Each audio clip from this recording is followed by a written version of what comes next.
Hi, everybody. I'm Bronwyn Reagan Martin, Superintendent of the Early County School System, and I'm going to report out on what happened at our board meeting last night. So to start with, I reported on school operations. We welcomed all of our students back on Monday, so we were excited about that. Already, we do have several students who are being quarantined thanks to the spread of the Delta variant of COVID, but we are trying to remain diligent as we are strongly encouraging masks in the building and having lots of hand sanitizer available and providing as much social distancing as possible. So please, if you can, please send a mask with your student. We highly recommend that. And again, we're trying to keep everyone as safe as possible as we start this new school year.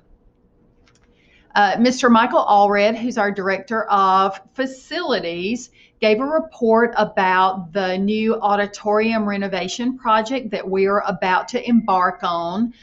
The price is higher than we had anticipated because we've got to bring everything up to code for disabilities. So there's a lot to do for that. And so the board did go ahead and approve that at the higher price. So that we can make sure that everything is up to code. But we will be renovating our auditorium, bringing it up and making it a beautiful cutting edge facility that will be state of the art and something that we will be extremely proud of moving forward. We're hoping that work will start in October and be completed by May. So very excited about the renovation of the auditorium. Then Dr. Matthew Cullifer, who is over our policies, put several policies in front of the board to make sure that they are current. So he has done a great job with that, making sure that all of our policies are current, revising what needs to be revised, adopting what needs to be adopted, and then rescinding things that are no longer needed. So one policy which is about public participation in the board meetings. That especially was important, and it was a policy that I read in entirety out to everyone. It is changing basically from there being a 5-day notice. So typically, if someone wants to appear before the board, they need to let me know not later than the Thursday before the board meets on the Tuesday. And based on state law, as of July 1, that is down to 24-hour notice. So anyone who wants to participate in any way, make a comment, they're absolutely welcome to, but they need to let me know 24 hours before the board meets. And we typically meet the second Tuesday of every month at 6 o'clock.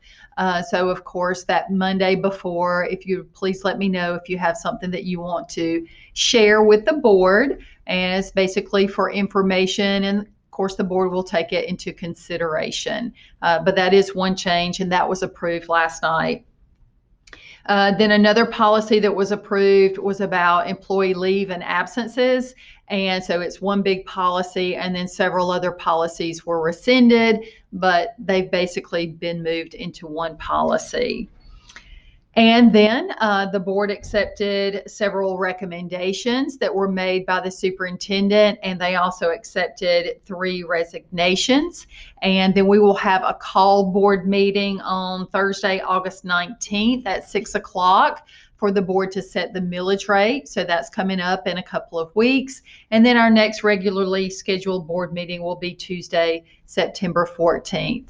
So we had a great board meeting. We did also have a group of concerned citizens who did speak to the board, asking about the restrictions based on COVID, quarantines, and so they were able to express that to the board, and the board will take that into consideration as we move forward, again, with the quarantines that are in place at the moment.